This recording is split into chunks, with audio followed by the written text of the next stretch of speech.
some what is called cross-axis turning.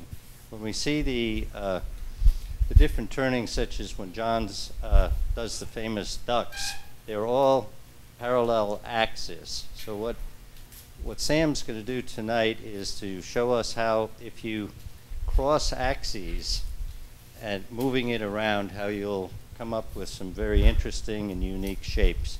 Then the second part of his demo tonight will be a unique method of texturing, and I'll let you get into that when you when you get into it. Are you all? I'm ready. Wired. Good deal. Have at it. All right. Well, is that too? Tone it down. Like John said, you know, I had a couple of days to get ready for this, and it's something I've been looking at for a while. I've always been intrigued with the multi-axis turning. You see guys like Mike Siri does some fascinating stuff. There's a young kid up in Pennsylvania that does some really elaborate stuff. I'm not there. Mine is very simple.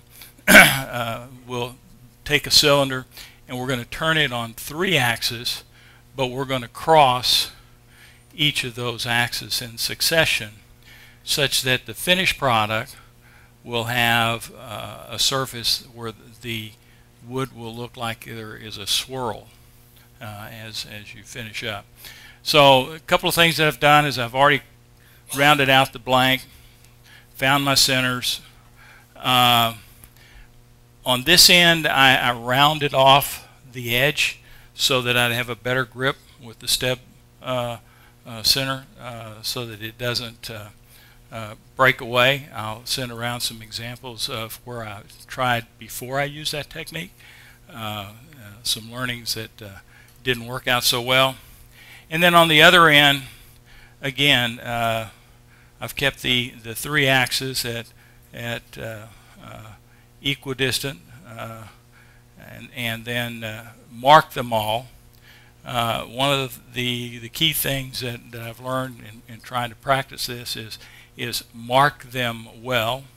You know, I've marked them with a pencil with the number of the axes, but then I've also marked them with a dimple.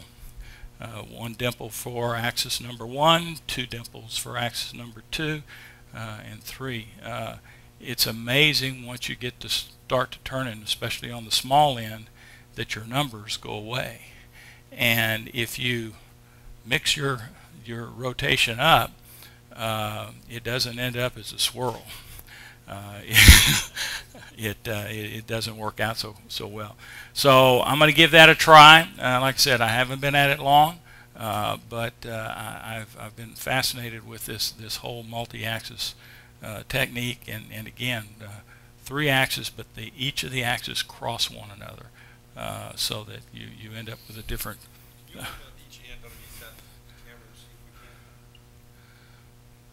So here you can see that found my center, and then I had my spacing, and then marked them with a number, and then also with a dimple so that I can keep track of where they are. And then all I've done on the other end is of course I've moved those centers in so that it makes it more of a trapezoid, trapezoid figure. I did. They're about a ½ inch off center. And then again, mark them with the dimples just so that I could keep track as I keep turning.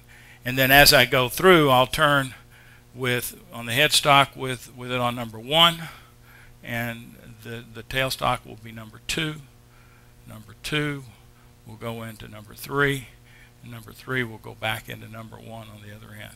And when you've completed that, you end up with this swirl pattern. Your axes are parallel same on each end. Yes, these axes here, okay, are these 3 axes. They're all square pair. Okay, it's just that I'm mixing them when I'm hooking them to the headstock to the tailstock. But are they even with each other? Yes, yes.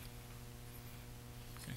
So really what I did was I set it up in the lathe, used my indexing jig, and then marked them, you know, so that, I use 3. You can use as many as you want. It just gets a little more complicated trying to keep track of it all. So we'll give it a whirl here. So we're going to put the headstock on 1, and we'll bring the tailstock up and into number 2. Do you ever use the center point at all? If I were to go to finish it up, to trim the base and to trim the top, I'd go back to the centers to finish it out. The other key that is make sure it's in there tight, because it is.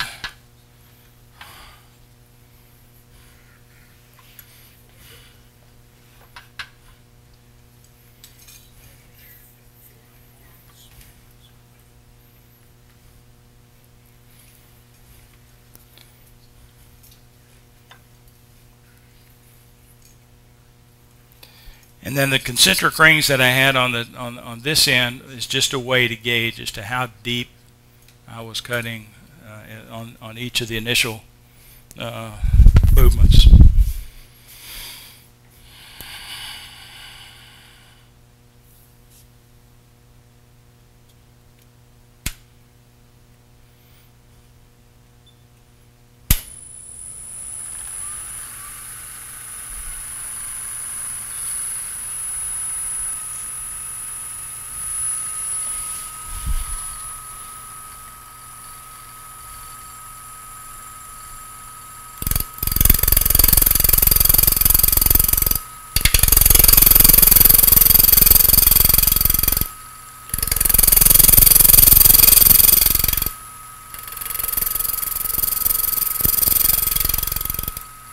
The other thing that you find out very quickly is if your tool's not sharp, this is really tough to do.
Here, like I said, I had the concentric circles, and they're spaced about 1/4 inch apart. And what I've done is I started off. What I've generally done is I'll cut down to the first outer ring on the top of it here, and then I try not to go too deep on the back end, because again, I've gotten my drive step center here, and if I trim too much away from that, what I tend to find is it has a tendency to break away. So here you can see the first piece is first pass at it. You can begin to see some of the swirl pattern as the turning progresses. I'm going to take it down to the next spot.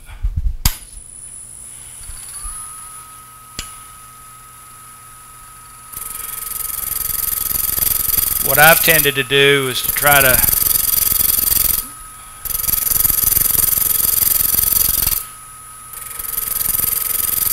work the end and get the diameter at the tailstock side to an appropriate diameter and then go back and trim the rest, following trying to make the straight line out of the shadow that's there.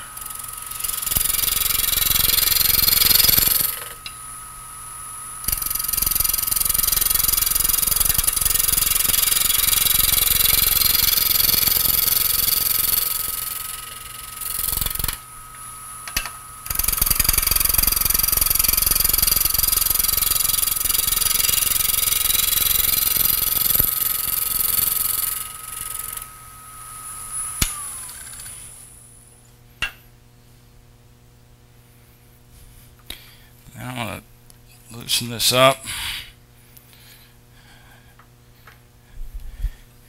and move from number 1 on the tailstock to On the end where you have it. All the end at the headstock.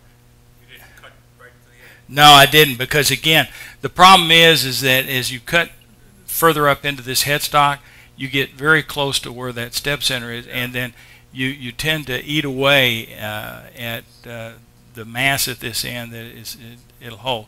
What I found when I tried to trim further back is that would break away. So you leave it there and then you take it off later on. I take it off later on. Okay, at the other end, you're down to the first ring. Down to about Outer ring. past the first ring and almost to the second ring. What governs It's just easing up on it rather than trying to take it all at one time.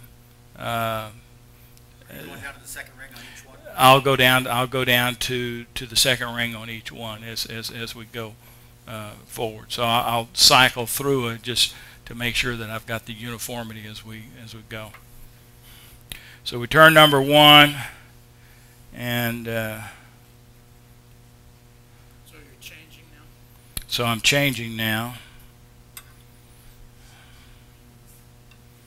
And we're going to go to number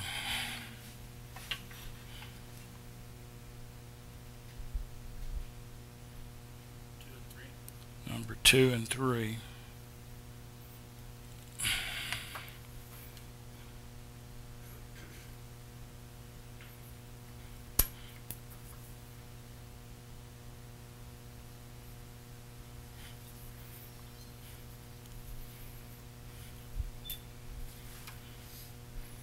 Biggest trouble I had working through this initially was really down here at this end, because there's just not a lot of room, and it tends to get weak and not hold on very well.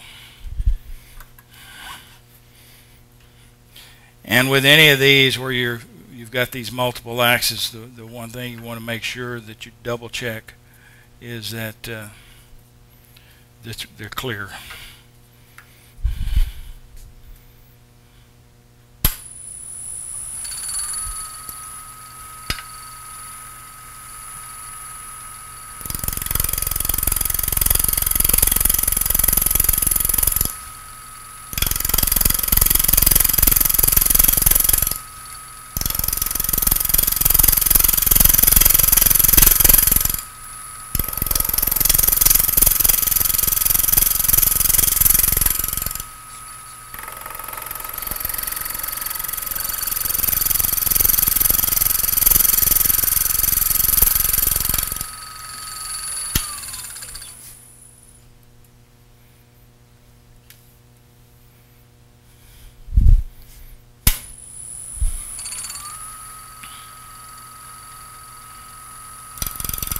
And after I've done the tail, then really what I try to do is just watch that shadow on the outside and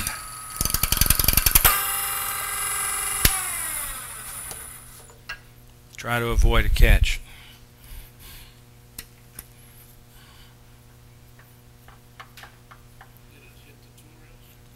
No, I caught it with the gouge too deep.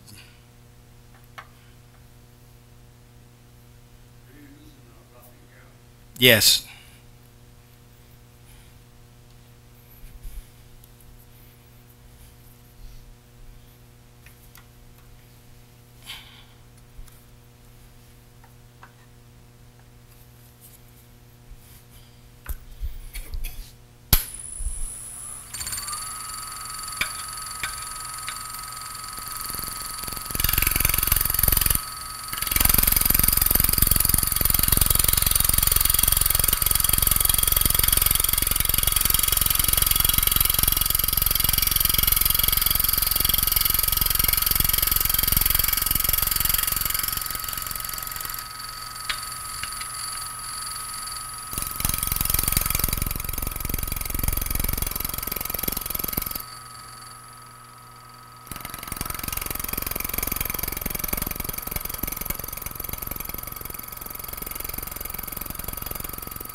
Sand after you complete each? What I found it's easier to sand is when it's not spinning.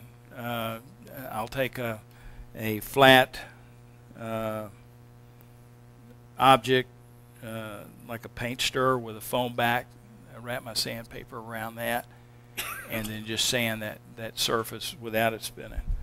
So now we're going to number 3, and we want to go into hole number 1 on this end.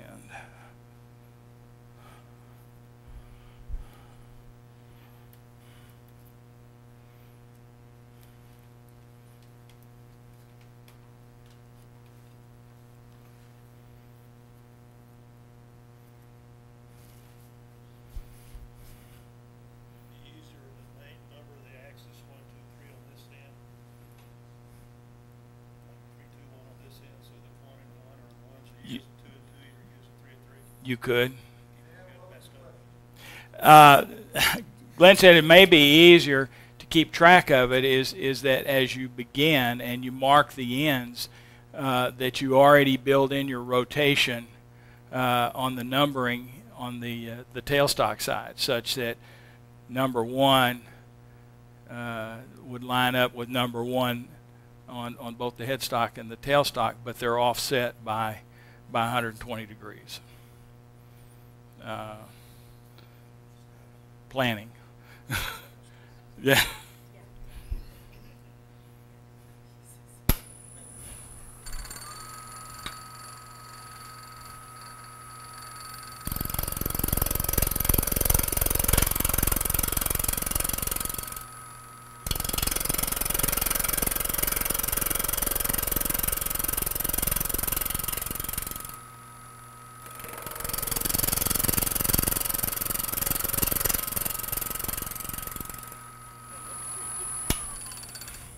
The tough thing for me in trying to get started on a lot of this is how far down do you cut, because I mean you're cutting a shadow. That's why the concentric rings made it a little easier for me to go through. And once I start on one end, if I get that one done, well then it's a little easier to track backwards.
So as a first pass, you can see that as you continue to rotate those axes, that you end up with this swirl pattern as you progressively go down down the blank.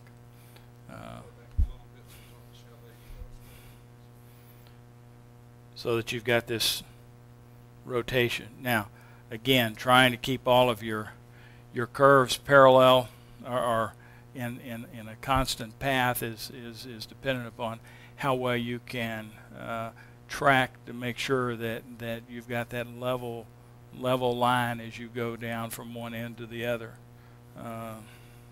So it's always a challenge. So I'm going to start back with number 1 again and trim it back down a little bit further.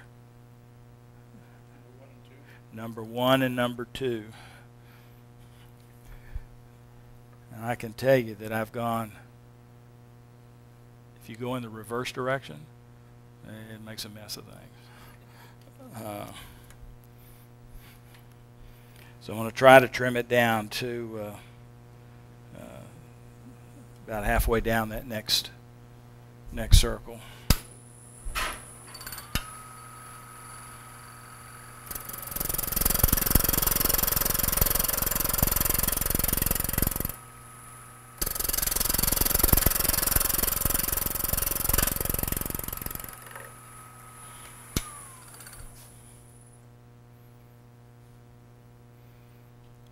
And as you're judging where you're supposed to be on your circle, you look at the side opposite where your tailstock is embedded there.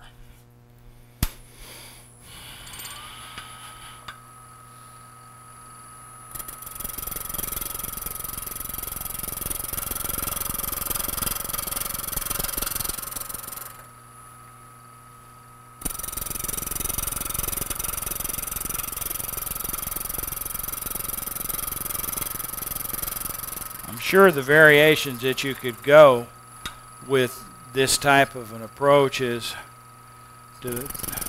whereas I'm basically trying to turn a straight line from the tailstock down in this triangular pattern, that you could profile the surface and end up with a completely different view.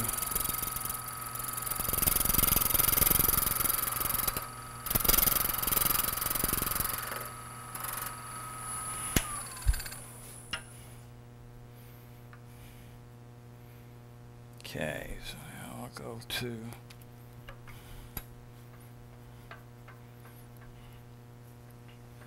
number 2.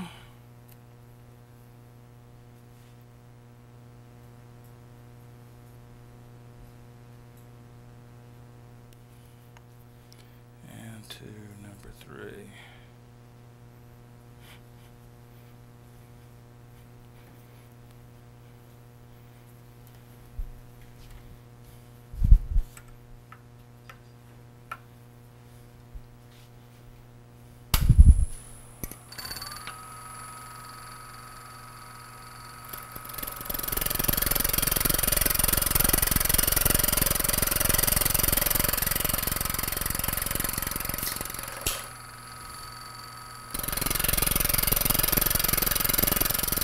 You look at someone like Barbara Dill go through and do something like this, it's so effortlessly simple and smooth, you would think, why aren't I doing that?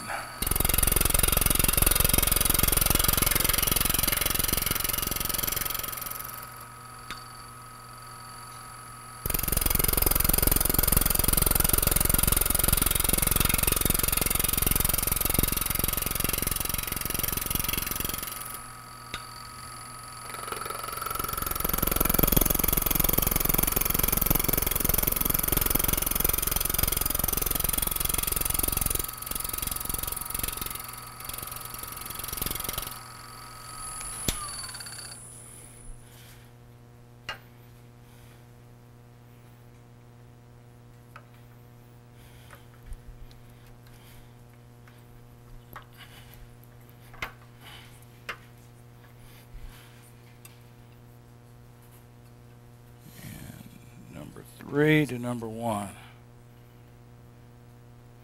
Now this is where it gets interesting. My numbers are gone, but I had my dimples that I put in there so that I know which one is, I believe, to be number 1. At least it's only got one dimple there.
So at this point, what I would end up doing would to sand it. I've got the shape, the general overall shape. Probably put it back between centers so that I could turn some sort of finished in on here, and then some sort of finished treatment on the bottom to clean that up. But you can see that it does have this corkscrew pattern to it, very subtle, an interesting shape as you do it. And again, you know, if you worked it, you could have it large in the middle. You know, you alter that profile that you'd have on the overall piece, and still have the swirl pattern to it as well. A lot of many hours I'll have to spend refining how I go about doing that, but to me it was an interesting way to put a different finish on the wood, different surface, and highlight the grain pattern. I've got some pecan at home that I'm anxious to try with some of this as we go forward. Have you shredded any larger pieces? I hadn't had enough courage yet. You know, when you know, it was challenged enough when I first got started, because you know they're not all easy to start. I started off with a piece of pecan that I really like. I mean, mesquite. I really like the way mesquite turns. However, again, I had my spur. No, that's why I did the quarter round. Was my first attempt at that. But you're right. You know, the more that you've got where that drive center has got a full surface to engage, the better off you're going to be. And again, you know, I can't tell you, the sharp tool makes huge difference.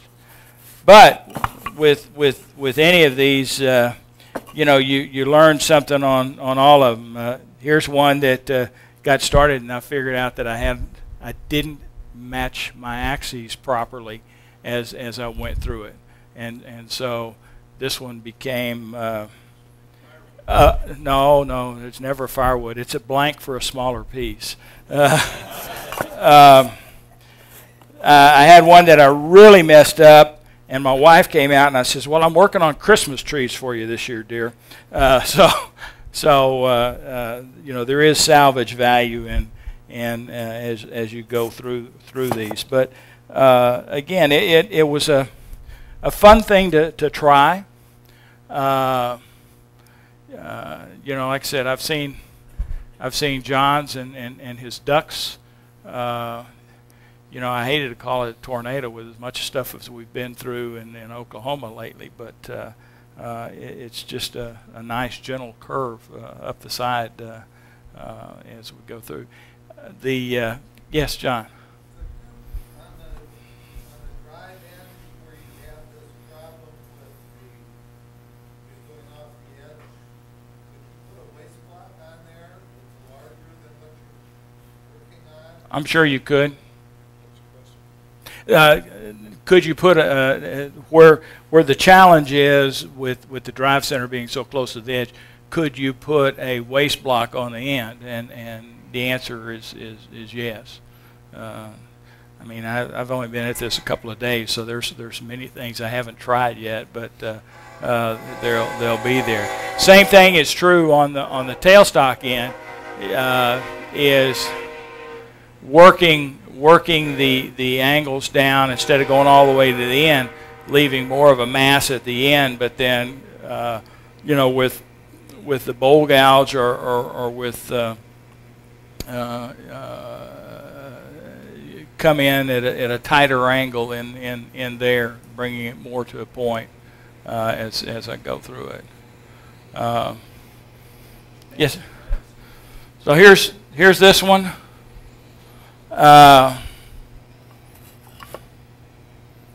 Here you can see one of the problems that I learned from.